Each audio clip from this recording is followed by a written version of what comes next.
va passer à un sujet un petit peu différent, parce qu'on est en France, donc on va parler de l'actualité française. Parce qu'avec tout ce qui est en train de se passer, tout le tumulte autour des Jeux Olympiques et l'actualité terrible à Gaza, on en vient à oublier que nous sommes aussi dans une séquence en France qui est un peu particulière.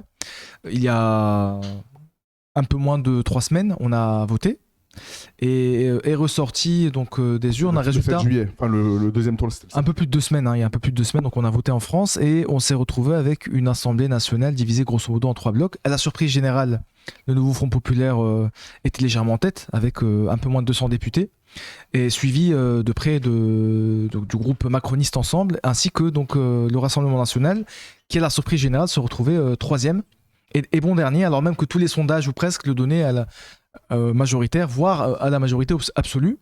J'aurais aimé qu'on discute un petit peu de la situation. On ne voit pas tout à fait une perspective de nomination de gouvernement aboutir. Les négociations entre les différents partis qui constituent le nouveau Front populaire n'aboutissent à rien de concret.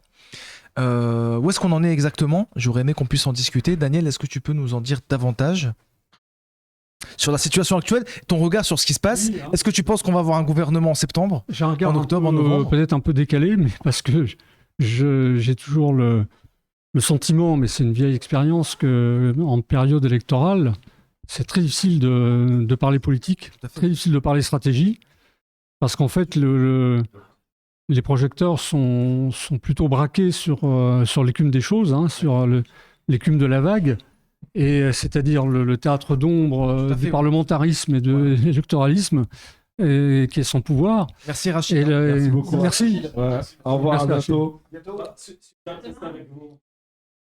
Salut Rachid. Ça marche, rentre bien, au revoir.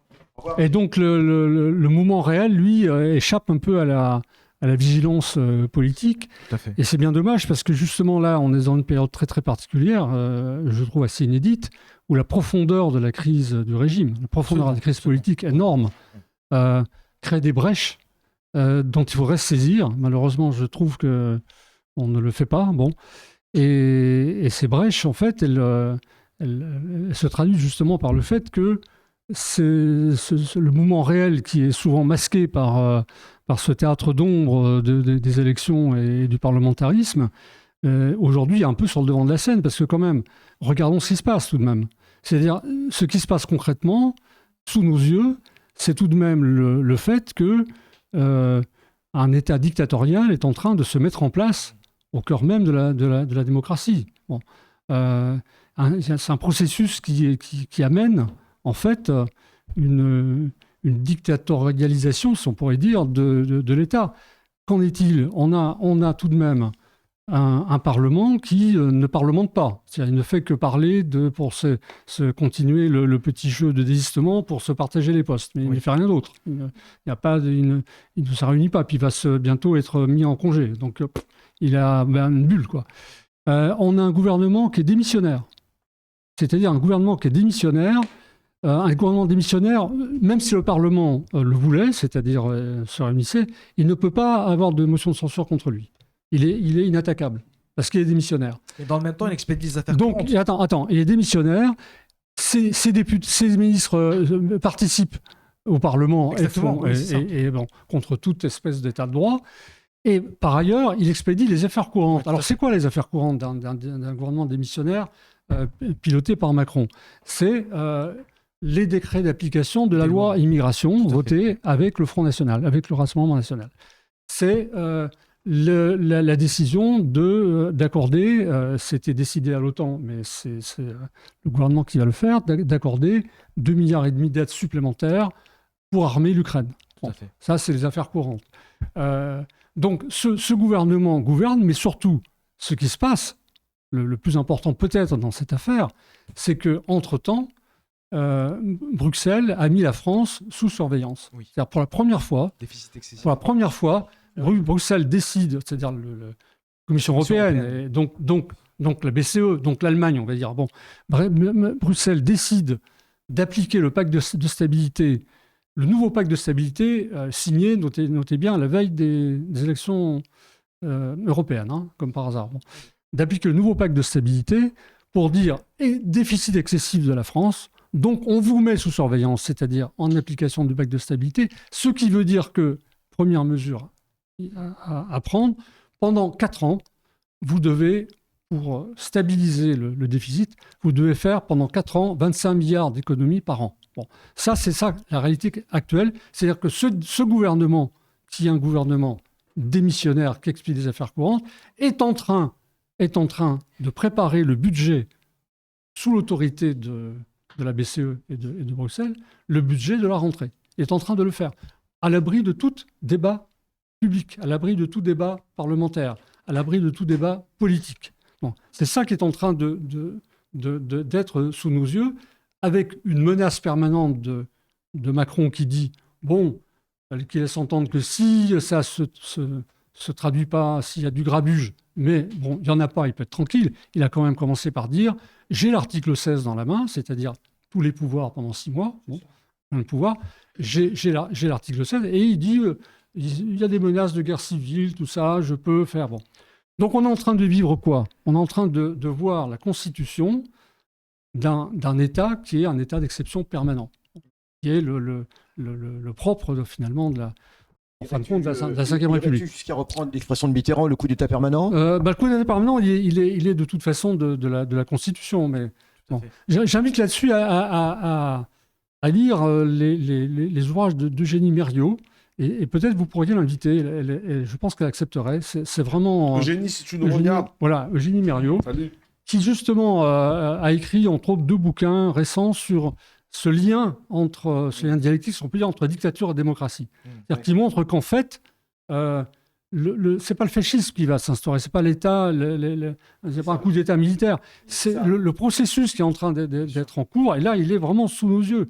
C'est vraiment un processus de mise en place d'un État dictatorial, à l'abri des règles de l'état de droit classique, etc., libéral, etc., et qui sera mis en place. Qui politiquement va le porter? J'en sais rien, à la limite. Peu importe si on décide de s'attaquer à ce processus réel. Peu importe que ce soit une coalition Macron-droite avec un petit bout de l'extrême droite. Si c'est l'extrême droite, si un jour le patronat décide que finalement l'extrême droite c'est pas mal, alors que là pour l'instant c'est un peu le cordon sanitaire autour de l'extrême droite, ce sera l'extrême droite. Si c'est avec un petit bout des socialistes, mais je crois que les socialistes aujourd'hui sont tellement faibles, même si on peut saluer l'apport considérable du camarade Hollande pour renforcer le nouveau Front populaire et avoir été élu député. Donc si c'est avec... je pense que le rôle des socialistes, c'est plutôt de cadenasser la France insoumise. C'est ça son boulot. C'est de détruire la France insoumise et de la cadenasser. Ils ne sont pas prêts encore à retrouver la splendeur de Mitterrand, qui a quand même, il faut le rappeler, en 81, introduit, mis la France... Le FN. Non, alors un peu plus tard, en 84, mais mis la France dans ce qu'on appelle le néolibéralisme, c'est Mitterrand qui l'a fait, et ensuite d'avoir relancé Le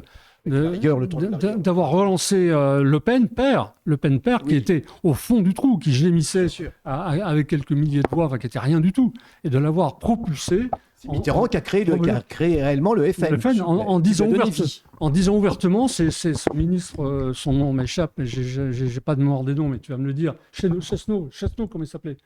Chesneau, c'était le ministre des Affaires étrangères. Là. Ah. Chesneau, non, Chesneau. Non, Chevènement, non, pas Chevènement. Non, pas Chevènement, il n'aurait pas dit ça lui, à l'époque. Mais Chesneau, je crois, qui avait dit... Chesneau. Oui, non, mais je ne sais plus, mais qui avait dit, tant qu'on aura le Front National, on sera gagnant.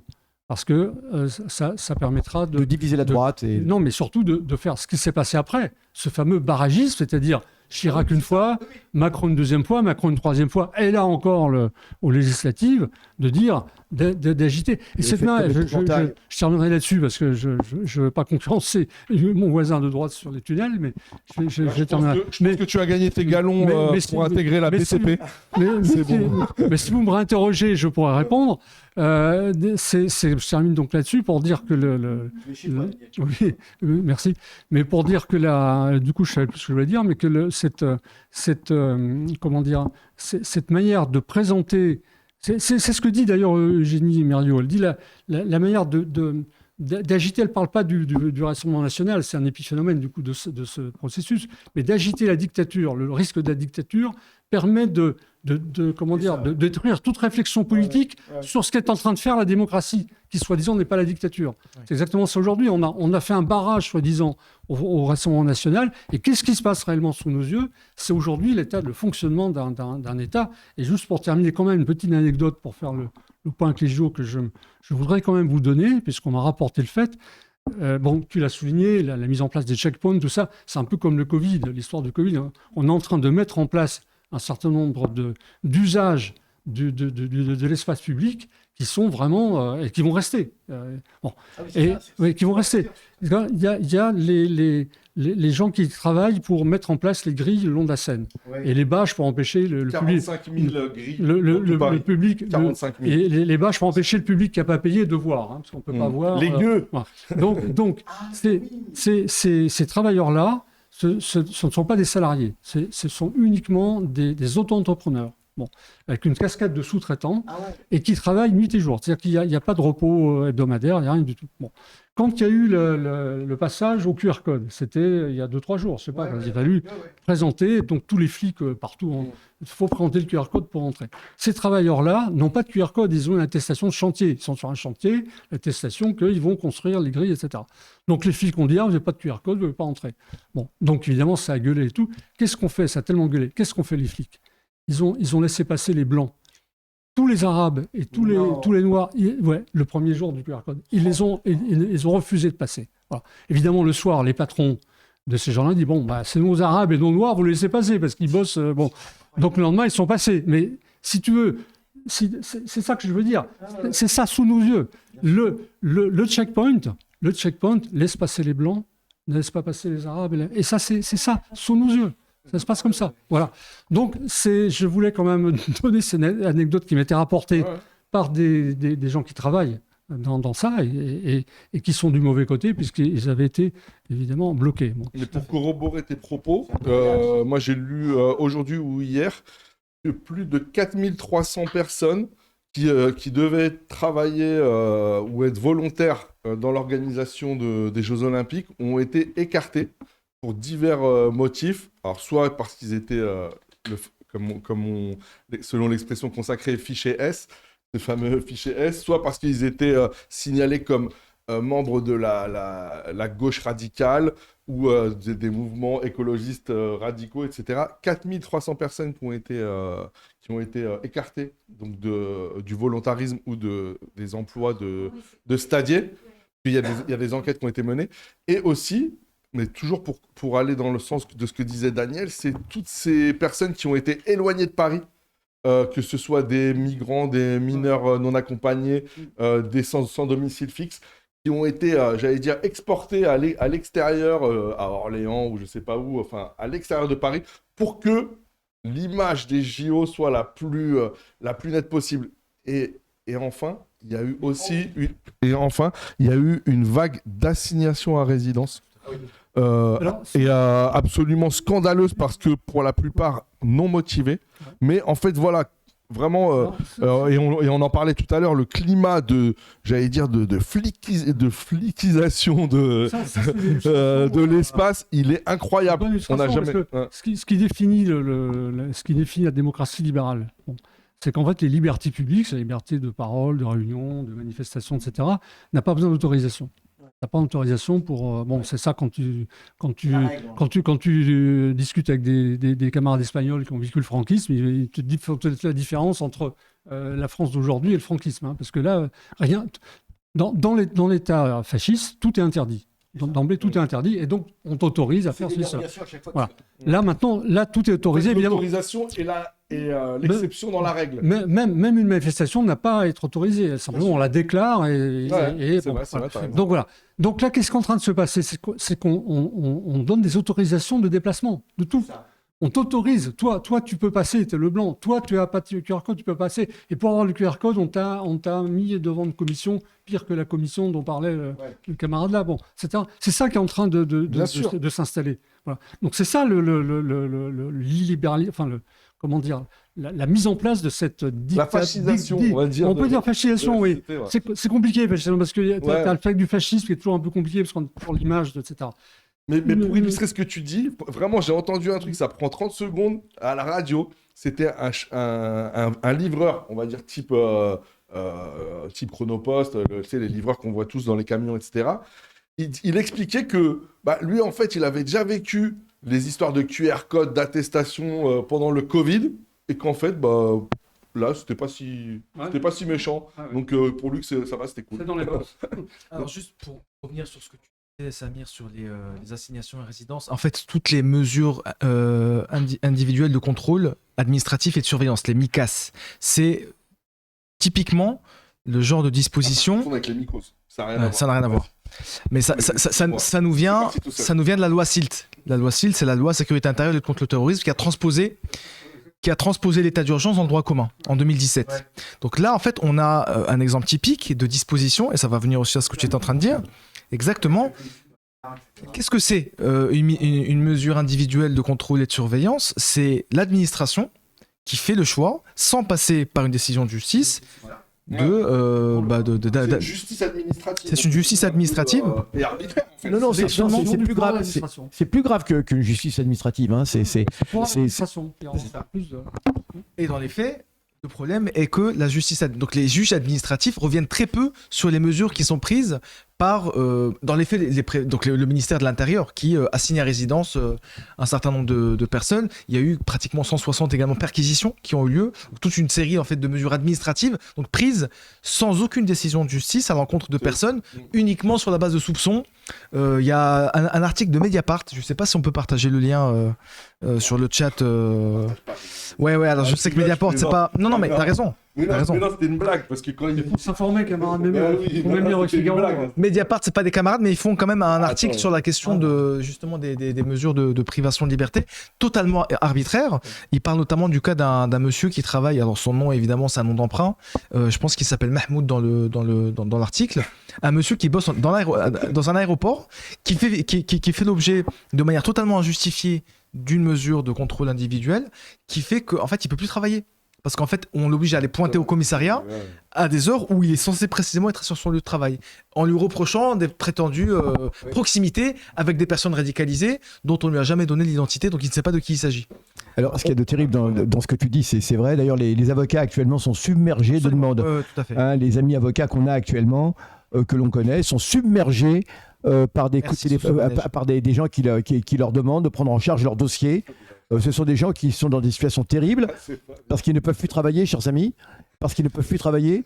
Et comme tu le dis, les contrats sont rompus, etc. De façon. Alors, ce qu'il y a de fou, bah oui, parce que c'est l'équivalent des fichiers S. Hein. C'est comme si on avait étendu cette histoire des fichiers S. Tout à fait. Et des gens qui sont assignés à résidence, on sait ce que ça veut dire, c'est-à-dire qu'ils ne peuvent pas quitter le territoire, ils doivent rester dans la même commune. Ouais. Ils doivent rester dans la même commune. doivent Donc si pointer les au gens avaient des commissariat. projets de vacances, etc., c'est terminé. C'est un emprisonnement, en fait. C'est- mais oui, Je sais pas si tu te souviens, on avait parlé une fois avec un camarade qui s'appelait Mustapha dans les premiers mois de PDH et qui avait subi l'assignation à résidence en 2016 suite aux événements qu'on a connus à cette époque-là, qui bien sûr n'avait absolument aucun lien avec ces événements, qui a passé plusieurs mois assigné et donc stigmatisé, pointé du doigt comme potentiel participant ou aide, etc.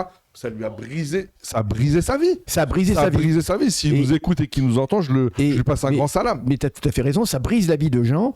Et là, je lisais l'exemple de quelqu'un, c'est absolument incroyable. Il a été dénoncé parce que ça va y aller, les dénonciations. Bien Et sûr. vous savez pourquoi est-ce qu'il a été dénoncé? Parce qu'il a, vous savez, la petite marque là sur le front, Ouais. des gens qui font la prière. Comment on dit Hein et Tabac. ouais, le tabac. Et donc cette petite marque, quelqu'un a remarqué cette petite marque, c'est le cas de le dire, et on l'a dénoncé comme étant un dangereux terroriste parce que ça veut dire qu'il prie beaucoup. Hein, et donc du coup, le type a été aussitôt assigné il a été aussitôt assigné à résidence. Il a tout perdu. Il a absolument tout perdu. Et c'est quelqu'un qui a une famille et qui avait des projets, qui devait partir avec sa famille en vacances, normal, tranquille. C'est quelqu'un de parfaitement tranquille. Ouais, Mais c'est ignoble. Ça s'appelle pas du racisme, ça? bien sûr. Daniel. Oui, ce que je relier un peu ce processus qu'on est en train de décrire là, et d'analyser, à la crainte du pouvoir bourgeois, même. C'est-à-dire que c'est vrai que dans cette mise en place d'un État dictatorial, bon, c'est la tendance, comme disait Lénine, c'est lui là, Lénine, non, je vois pas bien. C'est l'impérialisme, c'est la tendance, le passage de la démocratie à la réaction, quoi. C'est naturel. Bon, c'est vrai que quand on a des groupes financiers qui, je pense à BlackRock, auquel notre futur Premier ministre a failli, celle qui a failli être Premier ministre, dit que c'est une aimable fondation philanthropique. BlackRock, oui, voilà. Non, mais je voulais pas être moi aussi stigmatisé. Mais BlackRock qui gère des actifs qui sont supérieurs à des PIB de grands États, de grandes nations. Donc vous pensez bien que des groupes comme ça, c'est pas de la démocratie. Ils font pas. Bon. Donc la crainte quand même, c'est ce qui était témoigné dans les urnes d'ailleurs. Hein. Bon, c'est quand même le mouvement social français qui était extrêmement puissant après la réélection de Macron en 2022. Même avant, en vérité. Hein. C'est comment ? Même avant, avec oui, avant, mais travail, je veux dire, etc. Ça c'est pas. Oui, mais je veux dire, je parle de la réaction, de la réélection, la réélection de 2022. Quoi. Ah oui, d'accord. Après la réélection de Macron, bon, et certainement beaucoup de manifestants s'en sont souvenus là, dans les urnes, et les émeutes. Et si Macron parle de guerre civile, mais ça, c'est qu'il sait que le budget qui est en train de se préparer, et les 4 années que Bruxelles va lui imposer, entre guillemets, parce qu'il va dire de bonne grâce, même s'il va dire « Oh, c'est terrible ». Bon. Donc, c'est un budget d'austérité. Ce pacte de stabilité, tel qu'il a été redéfini en avril, ça veut dire attaque massive contre les services publics en Europe, attaque massive contre la protection sociale. Déréglementation totale. Et il sait très bien que ça ne pourra en France que susciter que bon, les travailleurs français n'attendent que la contestation, qu'un nouveau moment, qu'une nouvelle occasion entre guillemets d'y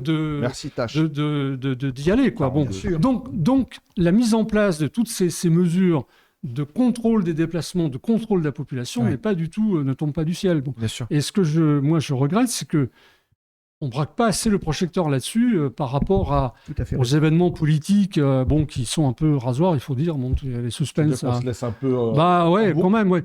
Et que notamment, si tu veux, ce qui m'a troublé un peu et un peu déçu, mais bon, c'est quand même ce soulagement, ce ouf de soulagement le soir etc.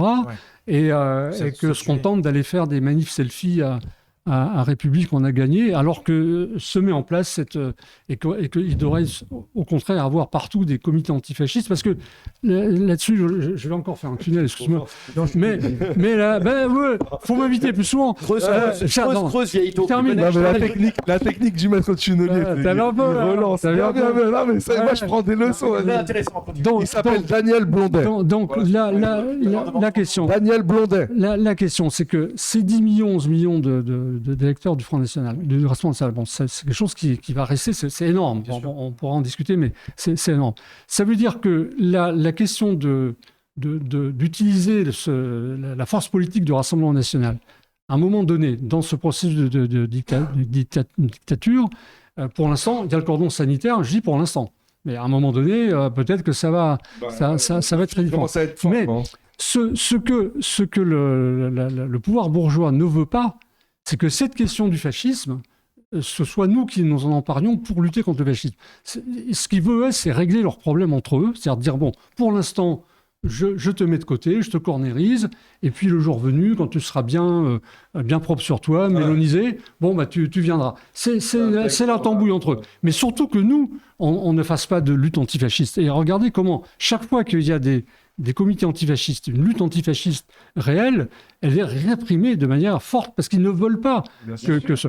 Et du coup, de ce fait, ça ouvre pour nous la chose qu'il faut faire. On en parlait avant l'émission. Alors moi, j'assimilais les soulèvements de la terre à une lutte antifasciste d'un certain point de vue. Et on a pu voir lors des manifs contre les méga-bassines qui ont eu lieu il y a quelques jours, ils t'ont envoyé une masse de policiers, mais c'était du jamais vu, Youssef. Et on a vu les attaques vraiment, c'était des attaques en règle de CRS sur les manifestants. Franchement, j'aurais pas aimé être à leur place. Parce qu'il y a eu vraiment, c'était du sale. C'était du très très sale. Et on a vu du coup que ça, je vais pas dire que ça a éteint, mais en tout cas, ça comment dirais-je, ça réduit, je vais dire, la capacité de riposte justement de ce mouvement qui a eu lieu donc il y a quelques jours. Vraiment, il faut. Enfin, ça illustre ce que tu disais et c'est très important. Tu voulais dire quelque chose, Suzanne ? Suzanne, pardon. Je dis pas grand-chose, mais je vous écoute. Je suis... C'est fascinant. Non, j'ai pas grand-chose à dire. Non. Non. En fait, non, je ne m'y connais pas trop là-dedans, mais j'écoute avec grand intérêt. Alors, je voulais juste poser une question à Daniel, mais vas-y. Oui, non, du coup, en fait, juste Alors, Daniel qui est plébiscité Bien dans sûr, le chat. Alors, ils disent qu'ils veulent mais te sans voir toutes les surprise. semaines. Sans surprise. Et que, C'est pas voilà, étonnant. en gros, tu viens quand tu veux. Vous jouez. Moi, je dirais en alternance avec Youssef, mais bon, après, voilà. Donc, les perspectives pour les prochaines semaines, les prochains mois, parce qu'on sent qu'on est un peu dans une espèce de, effectivement, comme tu dis, un espèce de faux rythme où on est en train de suivre les discussions infinies qui sont en train d'avoir lieu, sachant que c'est des discussions qui, au final, pourraient n'aboutir strictement à rien, parce que c'est Macron, c'est Macron qui désigne la personne qui aura la charge de former un gouvernement, quand bien même il désignerait quelqu'un du camp du Front populaire. Certainement une motion de censure arriverait. Comment est-ce que tu vois la suite des événements ? Là, de toute façon, Macron, il a aussi déclaré la chose. Il réclame une trêve politique. Ça veut dire que là, probablement, maintenant, unilatéralement, comme finalement, il n'y a pas, il y a pas un mouvement. Et je vois pas comment il aurait pu exister dans ce contexte. Mais donc, il est très olympique, comme il dit, tout le monde des jours. Donc, on va être, à mon avis, dans une période un peu calme. Mais là, si tu veux, moi je trouve que la première chose, la seule chose qui est à faire de notre côté, c'est premièrement qu'on réfléchisse bien à ce qu'on appelle le danger fasciste et qu'on fasse bien pour rappeler encore cette Eugénie Merliot que je cite souvent parce que c'est vraiment très très bien ce qu'elle écrit, cette dialectique entre démocratie et dictature. Ouais. Qu'on ne se trompe pas. C'est-à-dire qu'on ne pousse pas un ouf de soulagement parce qu'on a échappé au rassemblement. Ce n'est qu'un sursis. Ce n'est qu'un sursis. Mais pas qu'un sursis, mais vraiment quelque chose. Et donc, des comités, alors les appeler antifascistes, c'est compliqué parce que justement, c'est pas l'odeur du fascisme, etc. D'autrefois, il ne faut pas s'attendre. Mais des comités antifascistes ou des comités Front Populaire ou des comités Front Populaire et antifascistes, c'est peut-être le mieux comme sigle. Il faut s'emparer de ça dans les quartiers. Je ne vois pas d'autre solution. C'est comment dire, l'autonomie qui est réclamée, par exemple. Je me souviens de l'intervention d'Ouria ou son interview à hors-série, où elle dit effectivement le soutien qu'on peut apporter au nouveau Front Populaire ne doit pas, surtout pas, entacher en quoi que ce soit la construction de notre autonomie. Ouais. La construction de l'autonomie aujourd'hui, c'est pour moi repose sur deux piliers. Ces comités Front Populaire et antifascistes, qui doivent être autonomes, c'est-à-dire qu'ils ne doivent pas être soumis à l'agenda électoral, parlementaire, tout ce que tu veux. Milical, quoi. Voilà. Et autre cordon à couper, en tout cas à ne pas construire, parce que Sophie Binet cherche à le construire, la nouvelle secrétaire qui est social-démocrate de la CGT cherche à le construire, c'est-à-dire à faire un cordon ombilical entre la CGT et le nouveau Front Populaire, sous-entendu plutôt l'aile social-démocrate du nouveau Front Populaire. Il faut que le syndicat garde, dans l'esprit de la charte d'Amiens, même si elle est discutable et qu'on peut, etc., mais l'esprit de la charte d'Amiens, c'est l'indépendance du syndicat. Du mouvement social, quoi. Mais aussi, rappelons-le, le syndicat doit marcher sur deux jambes, il doit exécuter sa double besogne, la défense des intérêts immédiats de la classe ouvrière et la disparition du capitalisme. C'est ça. C'est dans la charte d'Amiens, c'est dans les statuts de la CGT. Il doit garder cette assise-là. Donc, surtout ne pas baisser la garde dans le syndicat, ne pas l'envoyer dans des manœuvres comme de type cordon ombilical, comme tu dis, surtout pas, mais surtout qu'il garde sa puissance de feu qu'il a acquise, notamment qu'il a un peu renouvelé avec le mouvement retraite. Et ça, c'est complètement vital. Quand vous allez, moi je vais souvent en Espagne, et les camarades espagnols, quand il parle de la France, évoque toujours, évidemment, la capacité politique de la réaction du prolétariat français, sans dire, mais surtout son admiratif de la puissance du syndicat. Enfin, des puissances du syndicat, ils ont plus 4 millions d'adhérents, ils ont 800 000. Ils pourraient en avoir plus, mais en Europe, c'est le seul syndicat qui est aussi fort, la CGT. Dans sa capacité à déclencher des mouvements sociaux. Et donc la cible de la bourgeoisie, elle est claire. Hein. Et d'ailleurs, depuis le 9, l'élection législative, on rapporte qu'il y a énormément de répression antisyndicale dans les boîtes et d'actes racistes, parce que la parole raciste s'est libérée. Donc il y a aussi ce phénomène qui est sous nos yeux, quoi. Voilà. Oui, moi je nuancerais. Alors je suis tout à fait d'accord avec ce que dit Daniel, mais je nuancerais quand même parce que les syndicats jusqu'à maintenant, on nous dit là, on va encore nous dire la rentrée sociale, on attend de voir. Mais jusqu'à maintenant, les syndicats ne sont pas présents. On a en tête l'épisode de la réforme des retraites. Et ils ne sont pas présents. Et je suis d'accord avec toi, Daniel. De façon putative, Pourquoi ils sont pas présents ? Oui, non, mais d'accord. Mais le fait est, et on a bien vu les atermoiements de Madame Binet aussi, hein, qui de ce point de vue était quand même en deçà de ce qu'on aurait pu souhaiter. Alors, moi, tout à fait d'accord pour soutenir le mouvement syndical, mais je repense à la soirée l'autre jour qu'on a faite là-bas à Pantin. Et certaines déclarations on va pas citer des noms, hein, mais on avait des gens qui disaient il faut que les travailleurs, il faut que. Non mais je sais bien. Il y a qu'à, etc. Il faut accompagner, mais attention. Mais ce que je remarque, il y a une chose que je remarque plutôt, c'est que aujourd'hui, il n'y a que la France insoumise, et je le dis franchement, qui soit vraiment au taquet. Alors, on en pense ce qu'on veut. Il ne s'agit pas de nous dire on va s'inféoder complètement à la France insoumise. Mais je remarque une chose, c'est qu'il n'y a que la France insoumise aujourd'hui qui est vraiment au taquet. J'ai très apprécié le fait que Mélenchon, il y a quelques jours, dise il ne faut surtout pas, évidemment, participer à un gouvernement républicain. Enfin, un gouvernement qui se... Hein, vous l'avez compris. Hein, c'est ça qu'il n'appliquerait pas. Un front républicain, etc. Parce que ce serait la mort, effectivement. Alors moi, je suis tout à fait d'accord. Jusqu'au macronisme de gauche. Alors, je suis tout à fait d'accord avec ce que tu dis, Daniel. Il y a potentiellement, il y a une force dans le syndicalisme français qui est même historique. Hein. Même au départ, l'anarcho-syndicalisme était très présent. Il l'est toujours. Mais ce que je dis, c'est qu'il y a un vrai problème parce que pour l'instant, les syndicats semblent un petit peu quand même tétanisés. Et je ne sais pas, cette direction de la CGT... alors que tétanisés dans quel sens ? J'ai l'impression alors évidemment, ils vont dire les grèves générales, enfin la fameuse grève générale à laquelle tout le monde rêve, et qui serait effectivement très efficace. C'est incroyable, je veux dire. Elle n'est pas à l'ordre du jour, visiblement. Hein. Et si au second tour... le RN était passé, je ne suis même pas sûr qu'il y aurait eu une grève générale comme certains l'appelaient de leur vœu. Bon, ça c'est une chose. La deuxième chose que je voulais dire, c'est que je suis tout à fait d'accord avec toi, Daniel, sur la constitution de comités. Alors appelons... c'est vrai, tu as raison, je suis tout à fait d'accord avec ce que tu dis sur ce glissement progressif, comment la bourgeoisie, et tu as très bien expliqué comment la bourgeoisie transforme en dictature, en régime dictatorial, comment cette démocratie bourgeoise, libérale, officiellement, etc.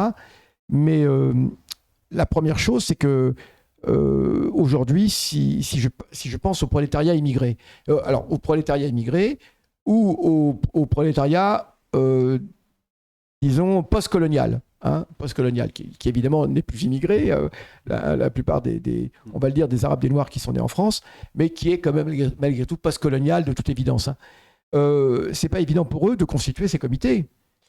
Parce que la répression, c'est d'abord contre eux qu'elle va être terrible. Sûr. Et ce que tu disais tout à l'heure était très juste, ce tri qu'on effectue entre les Arabes, les Noirs, qu'on laisse passer, etc. Hein.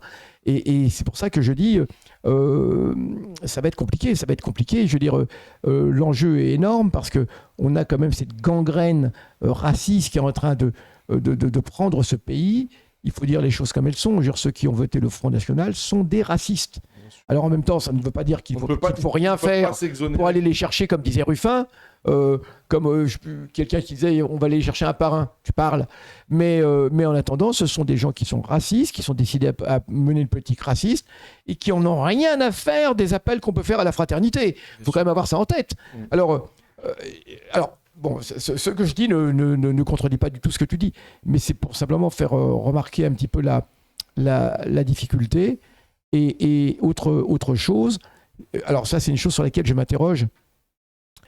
Tu as parfaitement bien expliqué que la préparation à l'ordre, parce que c'est le mot ordre qui revient en permanence, la question de l'ordre. Hein. Qu'est-ce que veulent les fachos? C'est l'ordre. Macron, c'est pas un hasard s'il répète sans arrêt l'ordre. Et tu as raison, et cet ordre, il est destiné effectivement à faire avaler tout ce qui nous attend. À faire avaler tout ce qui nous attend, et qui est pas loin d'être une forme de dictature. Mais ce qui est étonnant, c'est que c'est l'écart qu'il peut y avoir entre la faible mobilisation syndicale et les moyens mis en route. Alors, je voulais avoir ton avis là-dessus. Est-ce que vraiment ils craignent vraiment à ce point une réaction? Mais qu'est-ce qui pourrait leur faire croire qu'une réaction démesurée aujourd'hui? Alors on est entre nous, je veux dire. Hein, il s'agit pas évidemment, je la souhaite, hein, mais voilà. À ton avis, Daniel? Non, parce que de toute façon, on a vu avec l'échec finalement du mouvement contre les retraites. Le mouvement contre les retraites, il a fini par échouer, puisque en partie. On se rappelle que Sophie Binet, en arrivant à la direction, au secrétariat de la CGT, avait indiqué qu'elle ne rencontrerait pas Macron sans que la réforme des retraites ne soit mise à la poubelle. Bon. Elle a fini par... Donc on connaît la suite. Là-dessus. Mais c'était le défaitisme n'a pas gagné. C'est-à-dire on a vu dans les dernières manifestations, c'était flagrant. C'est-à-dire que les militants n'ont pas, évidemment, ont accepté, entre guillemets, enfin reconnu effectivement que la loi était passée, hein, voilà. Mais ils ne sont pas partis, comment dire, sans penser à l'avenir. Pas du tout. Ils sont pas du tout. C'est pas comme dans certains autres mouvements, on avait un défaitisme qui s'était emparé, etc. Bon, d'une part, mais d'autre part, c'est ce qui parle. La crainte de Macron, c'est toute l'histoire récente de quand Hollande a voulu faire passer la loi travail, c'était un mouvement quand même gigantesque. Bon, voilà, ça c'est une chose. Alors sur le faible jeu syndical, deux choses. La première, c'est que je ne vois pas comment, étant donné la réalité de l'agitation politique, parlementaire, électoraliste, etc., comment la classe ouvrière peut se mobiliser pour soutenir quoi? Qu'est-ce que je veux soutenir dans ce truc? Voilà, c'est la tambouille, c'est des postes. Tu vois un NFP qui, depuis, ça fait quoi, 10 jours, 15 jours, se dispute pour ne pas finalement donner le nom d'un ministre, et puis pour laisser entendre que finalement ils n'ont pas tellement envie d'y aller, qu'ils n'ont pas tellement envie de donner un nom de ministre, etc. Tu vas pas mobiliser. On parle de mobilisation, on parle pas de mobilisation militante. On parle de millions de personnes. Tu mobilises pas les gens comme ça. La deuxième chose que je dois dire, moi je suis toujours agacé quand on parle de troisième tour social ou de dire ou d'en appeler au mouvement. C'est-à-dire que ça veut dire dis donc, nous on est un petit peu en difficulté, il faudrait nous soutenir, nous les politiques, et vous le mouvement social, allez-y, mobilisez-vous, puis ma foi, le jour venu, rentrez à la niche, quoi. Hein, ça veut dire ça. Bon, non, la question elle n'est pas d'articuler le mouvement social à la politique. Notre tâche, mais ça, c'est pour ça qu'il faudrait, quand je parle de faire des comités Front Populaire, j'ai tout dit et rien dit. Ça veut dire sur quelle orientation? Et l'orientation, c'est un peu tout ce que vous discutez, vous, depuis même sans moi, depuis des semaines, des mois et des mois, en faisant une éducation politique sur la stratégie, l'orientation, etc.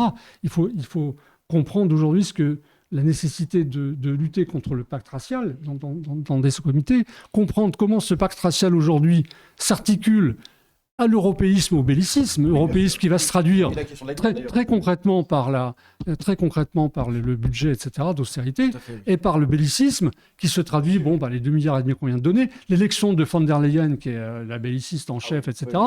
Peut-être ce qui se passe aux États-Unis, qui va faire que les États-Unis vont dire c'est vraiment à vous maintenant l'Europe de vous militariser et de passer en économie de guerre. Je vous rappelle que le camarade Glucksmann, le fils, le camarade Glucksmann avait reproché à Macron de dire quand tu parles d'économie de guerre, c'est du blabla. Tu ne l'organises pas. Ah oui, Il faut mettre la France en économie de guerre. Il avait dit ça. Il avait dit ça au moment des élections, européennes. Voilà. Donc tous ces gens-là sont là. Hollande est complètement là-dedans. Ça, Hollande qui avait dit le drapeau français flottera partout dans le monde, il doit flotter. Bon, j'avais dit ça sur un porte-avions. Les socialistes sont toujours comme ils sont pas dans l'armée. Ils aiment bien. Enfin, c'est un autre genre de virilisme. Je te laisse la blague. Voilà. Mais donc c'est ça d'articuler donc à la question de la guerre, à la question de la militarisation de l'Europe de la défense, entre guillemets, etc. Donc c'est ça. Et effectivement, dans ce cadre-là, il faut reprendre toutes les analyses. De toute façon, ça avait été bien indiqué déjà il y a longtemps sur la division du prolétariat, sur cette question raciale, sur cette question que une partie du prolétariat est enchaînée par un pacte, une union sacrée à l'État bourgeois, parce qu'il profite des retombées de l'exploitation qui continue, l'exploitation du tiers-monde. Je rappelle quand même que le franc CFA, même s'il y a des mouvements très forts en Afrique, il est toujours là. Hein. Bon. Oui. Et le franc Pacifique aussi. Bon, enfin, je ne sais pas si ça s'appelle franc Pacifique, mais enfin, l'équivalent du franc CFA en Nouvelle-Calédonie, etc. Mais dont il tire de moins en moins d'avantages. Oui. Je parle du prolétariat blanc. Oui, du coup, c'est ça qui met en péril aussi. Oui, mais justement, regarde sur l'Europe, par exemple, c'est très intéressant, parce que tous les partis politiques aujourd'hui sont européistes. Malheureusement, y compris la France insoumise, un petit peu mis dans son main là-dessus. Bon. Et y compris le Front National, le Rassemblement National, qui a fait pourtant sa gloire contre l'Europe. Bon, ils sont totalement européistes maintenant, tous. Et justement, nous là-dessus, si on menait une vraie campagne pour un Frexit décolonial et de gauche, qui ne peut être que décolonial et de gauche. Notre Frexit, ce n'est pas pour une identité française, etc. C'est un problème de classe. L'euro, pour nous, quitter l'euro, ce n'est pas une question de souveraineté nationale, c'est une question de souveraineté de classe. C'est-à-dire, c'est l'euro, il n'attaque pas la bourgeoisie française et les classes moyennes françaises, enfin, les classes moyennes supérieures. Il attaque la classe... Bon, voilà. Donc, il faut l'articuler à un Frexit de gauche et décolonial. On a du boulot, quoi, mais intéressant. Je peux juste me permettre une petite insertion. Je renvoie tout le monde à l'intervention de Houria Boutelja au meeting du 10 juillet. Ouais. Et la conclusion, c'est pour vraiment prolonger ton propos, la conclusion de son propos, donc je cite, « C'est moins le Front républicain qui a fait reculer le fascisme dans le pays, donc en France, que les deux Suds. Le Grand Sud, celui qu'on appelle aussi le Sud global, et le Sud du Nord. Ouais, et donc là, ça se rattache à ce que tu viens de dire et qui nous enjoint, si je puis dire, nous, à maintenir, à maintenir l'autonomie et à défendre bec et ongle l'autonomie de ce qui est, on va dire, le mouvement antiraciste politique décolonial, même s'il n'est pas aussi... j'allais dire gigantesque qu'on le souhaiterait, mais comme on dit, il vaut mieux un petit chez soi qu'un grand chez les autres. Ouais. Alors, surtout quand on voit ce que sont les autres. Surtout quand on voit ce que sont les autres. Et qu'ils ne font pas le ménage. Petite rencontre touche à sa fin. C'est le moment des annonces. On va commencer par le magazine. Ouais. Comme toujours. Fruit d'un travail conséquent de toute l'équipe. C'est du jus de cerveau décolonial, ça. Hein. Donc le premier numéro, il est sorti il y a déjà pratiquement un an. Pas très loin, bientôt. Fin 2023. C'était fin 2023, en novembre, je crois. Ça fait 10 ou 11 mois. Le premier numéro qui traitait de la question du genre, l'impasse du progressisme. Et le deuxième, qui lui traite de la question du terrorisme. Que des sujets très légers, hein, comme on a l'habitude de le dire. Vous pouvez le terrorisme, c'est celui qui dit qui est... sont en vente au prix de 10 €. Vous pouvez évidemment donner plus si vous pouvez vous le permettre. On peut si vous voulez, hein. On peut regarder un peu. Pour allécher. Qu'est-ce qu'on a comme article qu'on pourrait... le tien par exemple. Regarde l'ours. Non, regarde l'ours. Non, si tu prends l'ours et puis tu... Pas l'ours. Le sommaire, je veux dire. Et où le sommaire? Oui, il est là. qu'est-ce qu'on peut donner comme article? Il y a les articles les plus représentatifs. Je vais prendre par exemple celui sur le Maroc. Non, c'est parce que c'est moi qui l'ai écrit. Donc, dans le dossier sur le terrorisme, il y a un article qui traite de la question de la lutte contre le terrorisme au Maroc. Il y a tout un tas d'articles qui sont super intéressants. Ouria a écrit sur les barbares. Il y a un entretien avec Andreas Malm, un grand militant de la cause écologiste, mais de manière plus générale, grand militant de la cause révolutionnaire, y compris palestinienne, hein, un grand défenseur de la cause palestinienne. Youssef, tu nous as gratifié d'un très bel article sur les juifs arabes. Tout à fait. Et on pourrait... L'Irak des années 50 sur les menées du Mossad, sur les attentats du Mossad contre des Irakiens juifs pour les pousser à émigrer. Voilà. Et on pourrait citer également l'article de François Burga. Oui, tout à fait. Pourquoi ? Parce qu'il a été très récemment mis en garde à vue pendant, je crois, 24 heures pour apologie du terrorisme. Et donc, du coup, on vous invite encore plus à aller lire son article sur le magazine Nous. C'est-à-dire que c'est... Voilà, j'allais dire, ça tire à balles réelles, quoi. Ça se passe pas juste dans les salons, quoi. Et beaucoup d'autres articles très intéressants. Hein. Donc achetez la revue et pensez à dire aux gens de l'acheter. Comme ça, du coup, on va écouler nos stocks parce qu'on a offrez-la pour les anniversaires. Offrez-la, ouais, c'est ça. C'est un très bon cadeau. Bar mitzvah. Très bon cadeau. Trouvable dans toutes les manifs, dans toutes les bonnes manifs. Ouais. Et souvent, en plus, on peut être assez étonné des vendeurs, de l'identité des vendeurs. Tout à fait. Voilà. Absolument. Non, mais je trouve ça énorme. Ah, bien sûr, c'est clair. De se faire, d'acheter le magazine, par exemple, directement à certains... des auteurs, voilà, des contributeurs, bien sûr. Absolument. Je trouve ça assez cocasse. C'est un travail d'équipe. Hein. On a aboli la division du travail. L'équipe, c'est important. Tout à fait. Il faut se serrer les coudes. Mais dans la vente, il y a non seulement les auteurs, mais il y a aussi les concepteurs, il y a aussi les graphistes, etc., qui eux aussi vendent le journal, le magazine. On n'a jamais vu cela, une telle coordination. La division du travail n'existe pas. Il manque juste l'imprimeur. Exactement. Non. On est en pleine autogestion, en fait. de conception. Voilà, autogestion. Première chose, donc c'était le magazine. La deuxième chose, c'est qu'évidemment tout ce que vous voyez là et qu'on réussit à organiser aussi à Pantin et ailleurs coûte un petit peu d'argent quand même. Donc on vous invite évidemment à faire des dons sur le Tipeee. Le lien a circulé. Oui. Donc n'hésitez pas à faire des dons et faites évidemment relayer le lien autour de vous pour qu'on puisse avoir les moyens de faire encore plus de choses incroyables à partir de la rentrée. Il y a une grosse rentrée qui nous attend dès début septembre. La révolution, la rentrée. Hein. Normalement, la rentrée, c'est la révolution, vous le savez, quand même, vous êtes tous prévenus. Hein. Si on s'en tient à ce qui se passe là, normalement... Entrée gratuite d'ailleurs. Hein. Absolument. Donc n'hésitez pas à donner. Et évidemment, abonnez-vous à la chaîne YouTube qui est en plein développement. Et ça va nous permettre aussi de gagner en visibilité et puis de faire des choses encore plus exceptionnelles l'année prochaine. Merci à vous. Suzanne, merci. C'était un plaisir. Merci. On sera parmi vous du coup le 26 juillet, Métro Front Populaire. À midi. Midi. Soyez là, c'est le jour exactement, c'est le jour de la cérémonie d'ouverture. On fera notre contre-cérémonie. Voilà, ouais. Merci Youssef. Merci Yazid, merci cher ami Samir. Et merci Daniel. Merci On Daniel. invitera Merci, Yazid. beaucoup plus souvent à Merci, partir de Daniel. la rentrée de septembre. Daniel qui a été Dave. plébiscité. Ah tout à fait. Tu as reçu le titre honorifique de tonton. Ah oui. Attention, non mais Ah ouais. tonton ici, nous Je c'est suis- encore plus haut que la Légion d'honneur parce qu'il y a tonton Youssef Je suis ému. et ils ont dit qu'il y avait tonton Daniel et ils ont parlé aussi de tonton Ramon. Alors je ne sais pas qui est cette personne, mais si il nous écoute, je lui passe un salut anticolonialiste. Voilà, et Nick Labac. Merci. Merci à vous. À bientôt. Et merci l'équipe technique. Et bonnes vacances.